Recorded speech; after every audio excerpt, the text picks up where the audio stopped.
Hello friends, welcome back. I have to apply that tools and that corrupt option guys. The image have been corrupt from here to there guys.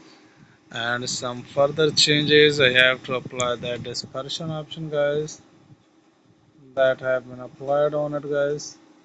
Now I have to click on that dispersion option. Here we could find the size of these dispersion particles guys which are looking like that one. Here I could find the direction of these particle students which you could watch on the screen. Like these ones could be dispersed in any direction. Here we could find its field guys. Now we could apply that color burn, lighten, screen overlay, soft highlight and different options could be try and apply